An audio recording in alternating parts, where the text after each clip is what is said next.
မဲ့အမကဒီ site ချက်က median site ကိုပေါ့နော် median site ကိုဒါဆွဲပြပေးမယ်ပေါ့နော် median site အဲ့တော့အမက median site ကိုအစားထိုးပြီးတော့ဒီမှာတွက်ထားပြီးပါပေါ့နော်ဒီဥစ္စာကတော့ဒါအရှိမလည်းတင်ပြပေးပြီးပါတယ်နော်ဒီတိုင်းပဲဒါအစားထိုးပြီးတွက်ထားပြီးပေါ့နော်အဲ့တော့ထဲတော့မှာတခုချင်းစီကိုဒါရှင်းပြပေးမယ်နော်နံပါတ်1အနေနဲ့ပေါ့နော်အမတို့ခါဒါမှမြန်အောင်လို့ရေးထားတာနော်1ခါ2တင်ကြဒါဒီတိုင်းပဲပေါ့နော်အဲ့တော့အယုံဆုံးခါကိုအရင်ဆွဲမယ်ခါကဘယ်လောက်လဲဆိုတော့ခါကဒီမှာ68နော်အမတို့ကဒီအပေါ်မှာနည်းနည်းခြံထားခဲ့မယ်နော်ခြံထားခဲ့တဲ့အတွက်အမကတော့ဒီမှာ5 cm ပေါ့နော်5 cm လောက်ခြံထားခဲ့ရမယ်ညောင်းလေးတော့နည်းနည်းရထားတယ်နော်အမနည်းနည်းညင်အောင်လို့လေဟိုဘက်ဒီဘက်ညင်အောင်ဆွဲရမှာဆိုကဲအဲ့တော့ဒီမှာ5 cm ခြံထားလိုက်မယ်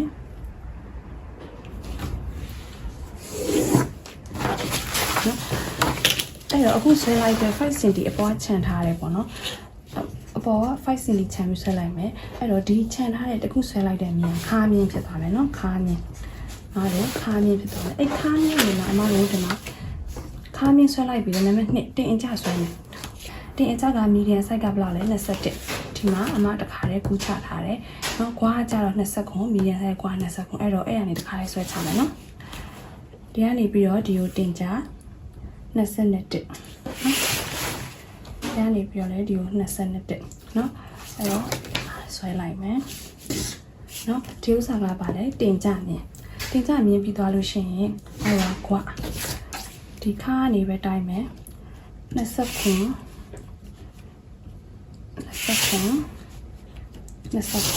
အဲ့ဒါကကွာမြင်ပြီးသွားလို့ရှိရင်အရှိလဲခါကနေပဲထည့်မယ်အဲ့တော့အတူဖြစ်တဲ့အတွက်ဘောင်းမီအတူဖြစ်တဲ့အတွက်ကိုပါကိုကြိုက်တဲ့လောက်အရှိပေါ့နော်ကြိုက်တဲ့လောက်အရှိကိုတိုင်းပြီးတော့ထည့်ပြီးတော့အမကတော့ခါကနေပြီးတော့အရှိ36ပဲယူပါမယ်နော်36တူတယ်ဆိုလို့ရှိရင်ကိုပါနဲ့ကို39 40ကြိုက်တဲ့လောက်ယူရရတယ်နော်နံပါတ်5တင်ဆိုတော့အမတို့ကဒီမှာတွက်ထားတာရှိရပါတော့တခါအမတွက်ထားတာတင်ကိုကြတော့ဒီမှာ median size ကတင်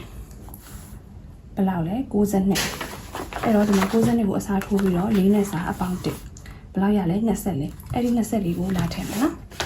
အဲ့တော့အမကဒီဘက်မှာလည်းနည်းနည်းလောက်ခြံထားခဲ့မယ်ဘယ်လောက်ခြံထားခဲ့မလဲဆိုတော့အမဒီကနေဒီကို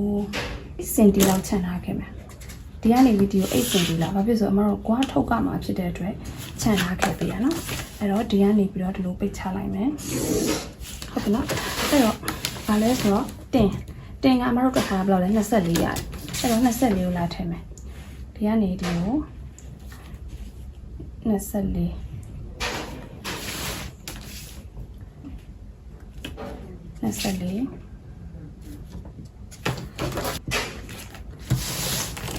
ပြီးတော့ရင်ဒီ line ကိုခဏလေးခက်နေနေလေးအရင်ဆွဲထားအောင်မယ်နော်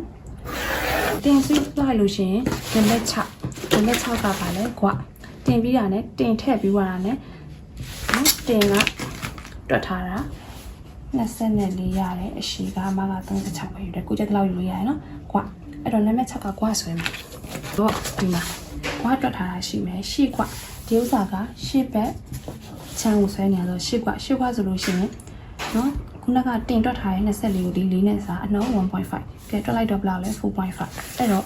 ကွာဖြစ်တဲ့အတွက်ကွာ line မှာလာထည့်ဒီကနေပြီးတော့ဒီကိုခုနကရတယ်ဘယ်လောက်လဲ 4.5 ဟုတ်နော်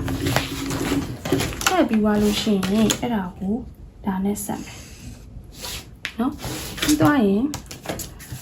ဒီကိုဒီအခုဆွဲလိုက်တဲ့မြင်းပေါ်မှာဒေါင်းမှန်ကြအောင်တင်မယ်တင်ပြီးတော့မှဒီရဲ့ point လေးနဲ့လာဆက်မယ်ဟုတ်ပြီနော်ကဲအဲ့လိုဆက်လိုက်တဲ့ဟာကိုတိုင်းမယ်ဘယ်လောက်ရှိလဲဆိုတော့ 3.6 ပဲထားပါတော့နော် 3.6 အဲ့ 3.6 ကိုမတို့ကပုံမယ်နှစ်ပုံ 1.2 တပုံ 1.2 နှစ်ပုံအဲ့တော့အမတို့ဒီအမှတ်ကိုယူမယ်3ပုံပုံပြီးတော့2ပုံယူလိုက်တာပေါ့နော်အဲ့ဒီအမှတ်ကိုယူမယ်ပြီးသွားလို့ရှိရင်ဒီကနေပြီးတော့ဒီအထဲကို1 cm ဝယ်မယ်လို့ရှိရင်အမတို့ကဒါလေးနဲ့ဒါကိုခဲနံနဲ့အရင်ကပုတ်ပါလေးဆက်ရမယ်ပြီးကြတော့မှဒီကတ်နဲ့ပြန်ဝိုင်းပေးမယ်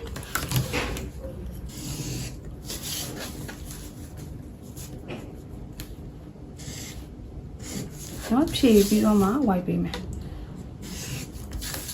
ကဲပြသားပြီဆိုလို့ရှိရင်ဒီပေါ့နော်ဒီမှာ1 cm ဝင်လိုက်တယ်1 cm ဝင်လိုက်တဲ့ဖြစ်တဲ့အတွက်ဒီဘက်ကိုလည်း1 cm ဝင်မယ်1 cm ဝင်ပြီးသူက 1.2 တက်မယ် cm ဝင် 1.2 တက်ဒီအမှတ်လေးဟုတ်ပြီနော်ဒီမှာတော့ဒီအမှတ်ပဲဒါကပို့ဆွဲလိုက်ပြီနော်ကက်နဲ့ဝိုက်ပေးမယ်ပြီးသွားရင်အလယ်မှတ်ချမယ်အလယ်မှတ်ချဖို့အတွက်ခွာမင်းကိုတိုင်းမယ်ဒီကနေပြီးတော့ဒီအထိ28.5နော်28.5ရှိအဲ28.6လောက်လိုက်မယ်နော်တွက်လို့ကောင်း6အစားနဲ့ဆိုတော့14.3အမားတို့ရဲ့အမလယ်မှတ်က14.3ဟုတ်ပြီနော်14.3ကိုယ်လည်းကိုဆိုရင်တော့ခက်နေချုံလေးတွေနဲ့လိုက်ဆိုနော်အဲ့တော့အလယ်မှတ်ရသွားပြီနော်ကဲပြီးတော့အမတို့ဒီမှာခါဝိုက်မယ်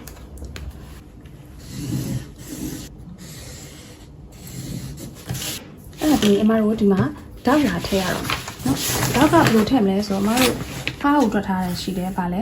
ရှေ့ခါအခုကရှေ့ကိုရှမ်းအောင်ဆွဲနေဖြစ်တဲ့ရွှေခါတွက်ထားတာဘယ်လောက်လဲအမတို့က19ဖြစ်တဲ့အတွက်ဒီမှာရထားတဲ့ခါကိုတစ်ချက်သွားတိုင်းမယ်ရထားတဲ့ခါကဘယ်လောက်လဲ20အမတို့ရထားတဲ့ခါကဘယ်လောက်လဲ19ဆို20နှစ်3နှစ်3 cm အဲ့တော့အမတို့က3 cm တောက်ထိုးပေးရမယ်โอเคအဲ့တောက်ထိုးပေးမယ်ဆိုလို့ရှိရင်အမတို့ကဒီနဲ့ဒီကြားလေးမှာထိုးပေးမယ်အဲ့တော့ဒီနဲ့ဒီကြားကိုတဝက်ဝက်လိုက်မယ်ဒီနဲ့ဒီကြားတန်းလိုက်တော့ဘယ်လောက်လဲဆိုတော့3.2ကိုတဝက်ဝက်မယ်6.6နော်တဝက်ဝက်လိုက်တော့6.6ဒီဟာလေးမှာပဲเนาะဒီဟာလေးကိုပဲတိုင်းပြီးတဝက်ဝက်တာเนาะဟိုအထိမတိုင်းအဲ့ဒီမှာအမတို့က3 cm ဖြစ်တဲ့အတွက်ဟိုဘက် 1.5 ဒီဘက် 1.5 လာထည့်ပြီးเนาะအဲ့တော့ဓာတ်ကိုအမတို့ကအစတော့ကဒီလိုမျိုးတောက်နော်ဒီလိုမျိုးတက်နေအခုဒီမှာ white ထားတဲ့ပုံမှာဒေါင်းမှန်ကြအောင်တင်ပြီးတော့မှဆွဲပေးမယ်နော်အဲ့ဆွဲတဲ့ခါကျရင်အမတို့ကဓာတ်အရှိက10 cm ပါလေ10 cm အဲ့တော့ခုနက3 cm ဆိုတော့ဟိုဘက် 1.5 ဒီဘက် 1.5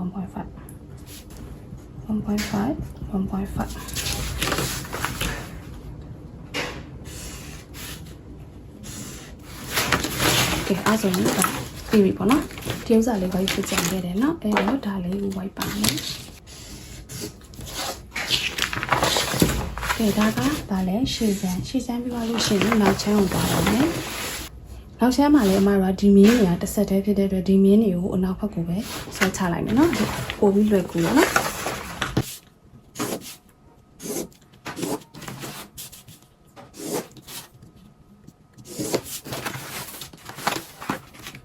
အမတို့ဒီဘက်ကိုဘယ်လောက်ခြံထားလိုက်မလဲဆိုတော့15 cm လောက်နော်15 cm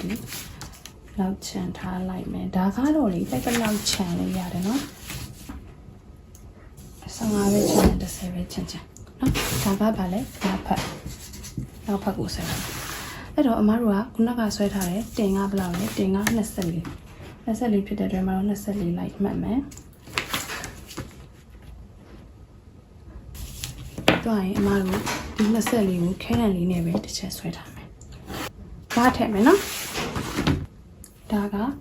ကွာမြင်။ဒါကကွာမြင်အဲ့တော့ကွာထွက်မယ်။ကဲအဲ့ဒီမှာအမတို့ပထမတစ်ခါဆွဲပြတော့ကစိုက်ချက်အရှိတုံးကကြတော့အမတို့က -1 cm ပဲနှုတ်ခဲ့တယ်။ဘာလို့လဲဆိုတော့ဘောင်းမီအရှိဖြစ်တဲ့အတွက်အမတို့ကအနောက်ဘက်ကိုကွာကြလဲတဲ့အရှိဖြစ်တဲ့အတွက်သိမသိတာဘူး။အဲ့တော့အမတို့ကဒီမှာကြတော့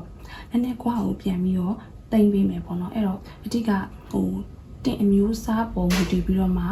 ဒါပြန်နှုတ်ပေးပေါ့နော်မနှုတ်ချင်လို့ရှိရင်တော့မပြောသလိုပဲ2 3ပေါ့အမဆိုလို့ရှိရင်2 3နှစ်ခုတည်းကတစ်ခုနှုတ်တယ်ပေါ့နော်လောလောဆယ်အမ2နဲ့ပဲလုပ်ပြလိုက်မယ်အမပထမဆက်ဖြတ်ဆိုတော့1နဲ့နှုတ်တယ်ပေါ့နော်အခု2ကိုနှုတ်ပြီးတော့တွက်ပြမယ်ကဲတွက်လိုက်ပြီဆိုရင်ဘယ်လောက်ရမလဲဆိုတော့ဘယ်လောက်လဲ 8.5 ရမယ်เนาะ2အစားသွင်းပြီးတက်မယ်เนาะ1မဟုတ်တော့ဘဲနဲ့ဒါမှမဟုတ်3သွင်းလဲရတယ်ဒီကတင်မရှိဘူးတင်ပြားတာလို့ပါလို့အဲ့လိုရှိရင်အမကဟိုကွာတိုတာလို့ပါလို့ဆိုလို့ရှိရင်2 3လောက်နှုတ်ပြီးမှအဆင်ပြေမယ်เนาะအဲ့တော့2ကိုနှုတ်လိုက်ပြီအဲ့တော့ 8.5 နောက်ချမ်းခွားက 8.5 အဲ့တော့ခွားမြင်ပေါ်မှာ 8.5 ကိုလာထည့်မယ်เนาะပြီးသွားလို့ရှိရင်ဒါနဲ့လာဆက်မယ်ပြီးရင်ခြေချမ်းလိုပဲဒီမှာတောင်းမှန်ကြောင်တင်မယ်တင်ပြီးလို့ရှိရင်ဒီလိုမျိုးလာဆုံးမယ် အဲ့တော့နောက်ချမ်းမှာရှေ့ချမ်းမှာအမတို့ကဘလောက်ပို့ထားလဲ 1.2 ပို့ထားပြီးတော့ဒီမှာလည်း 1.2 ကိုပို့မယ်ပို့ပြီးတော့အမတို့ white မယ်ဟုတ်ပြီနော်အဲ့ဒါပြီးလို့ရှိရင်အမတို့ဘာထားမလဲဆိုတော့အလယ်မှတ်ချတယ်အလယ်မှတ်ကအမတို့ဒီအရှိချမ်းမှာဘလောက်လဲ14.2အဲ့တော့ဒီကကအမတို့ခဲနဲ့ဆွဲခဲ့တဲ့ဒီမြင်းချောင်းကနေပြီးတော့14.2နော်ဒီမှာ14.2အလယ်မှတ်ထည့်မယ်နော်အလယ်မှတ်ထည့်ပြီးပါဆိုလို့ရှိရင်အမတို့ဒီကနေဒီကို1 cm ဝင်မယ်1 cm ဝင်မယ်ကဲပြီးသွားပြီဆိုလို့ရှိရင်ဒီဟာလေးကိုလာတိုင်းမယ်ဘာရလဲဆိုတော့9.8ရ9.8ရတော့4.4တဝက်ဝက်ရင်ဘယ်လောက်လဲ9.8ဆိုတော့4.4အဲ4.4ကနေအထဲကိုဘယ်လောက်ပြန်ဝင်ရမလဲဆိုတော့1 cm ပြန်ဝင်မယ်ဟုတ်ပြီနော်အဲ1 cm ဝင်ရင်အဲ့တော့ဒီလိုမှတ်လိုက်မယ်1 cm ဝင်တဝက်ဝက်1 cm ဝင်2 cm တက်အဲ့တော့အပေါ်ကအဲ့ဒီအမှတ်ကနေပြီးတော့2 cm တက်ရပါမယ်နော်ဟုတ်ပြီနော်2 cmအဲ့တော့ခုနကအမတို့ဒီမှာ1 cm ဝင်ခဲ့တဲ့ဟာလေးနဲ့လာဆက်မယ်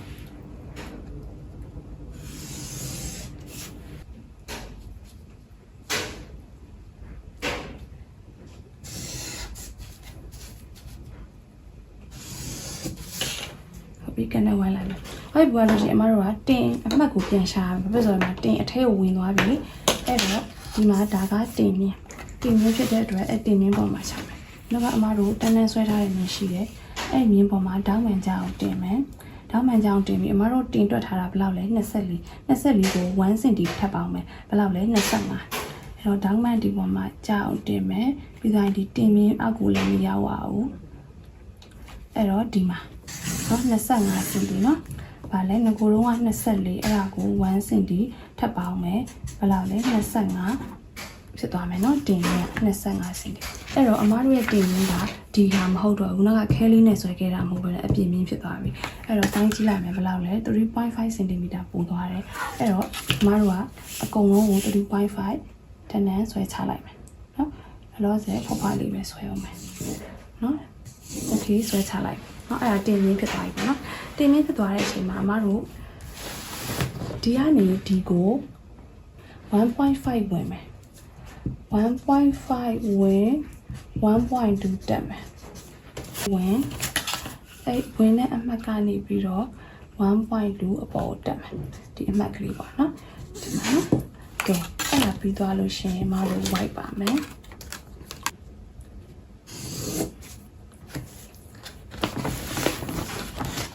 အပေါ်ကကိုလာဆက်မယ်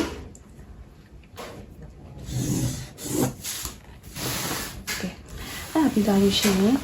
တောက်ထည့်ပါမယ်တောက်ထည့်ဖို့အတွက်ခါးကိုတိုင်းလိုက်မယ်20.5 20.5နော်နောက်ချမ်းဒါကနောက်ကရှည်ချမ်းနော်နောက်ချမ်းက20.5အဲ့တော့မတို့ဒီမှာတွက်ထားတာကဘယ်လောက်လဲနောက်ချမ်းခါးက15အဲ့တော့ဒီမှာ15ကိုလာနှုတ်မယ်ဘယ်လောက်လဲ5.5အဲ့5.5ကိုအမတို့ကတဝက်ဝက်တယ်ဆိုဘယ်လောက်လဲ 2.75 အဲ့လောက်ကိုအမတို့ထောက်ထည့်ရမယ်ကဲအဲ့တော့ခုနကတိုင်းထားတဲ့နေရာကိုပဲ20.5တိုင်းလိုက်တယ်တဝက်ဝက်တော့10.5ရမယ်ဒါအလယ်မှတ်เนาะပြီးသွားလို့ရှိရင်အမတို့ကခုနက 2.75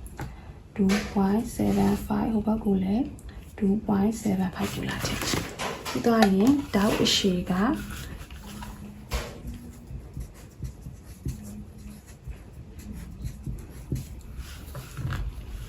ရှိက17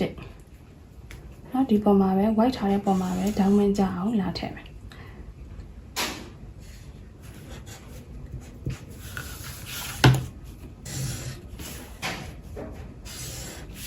တခုရှိတာပေါ့နော်အမတို့ကဒီကနေဒီကိုတောက်ရှိ17ယူတယ်ဆိုပေမဲ့အခုအမတို့ရတဲ့ဟာက 2.75 ဖြစ်နေတယ်ပေါ့ပြောအရင်ကျယ်နေတာဖြစ်တယ်ဟိုက 2.2 2.5 လောက်ဆိုရင်ရတယ်တောက်ရှိက17လောက်ပဲယူလို့ရ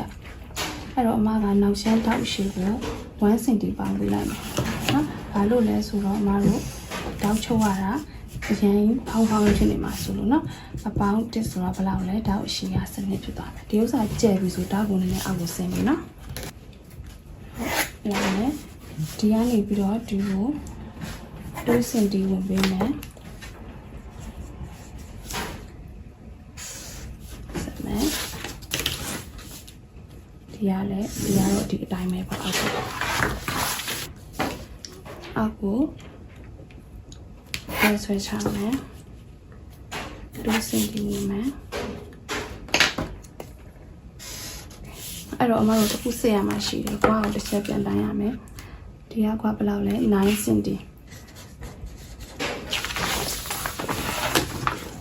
ခြေချမ်းခွားနဲ့နောက်ချမ်းခွားနေရတူရမယ်ဒီမှာလဲ9 cm เนาะဒီနှစ်ခုကအောက်ကနှစ်ခုကတူနေရမယ်အဲ့တော့ရှေ့ချမ်းရောနောက်ချမ်းရောအမတို့ပြီးသွားပြီခေါင်းကြီးပတ်တန်လေးရပါပြီပေါ့နော်အဲ့တော့ဒီဥစ္စာကရှေ့ချမ်းဒါကနောက်ချမ်း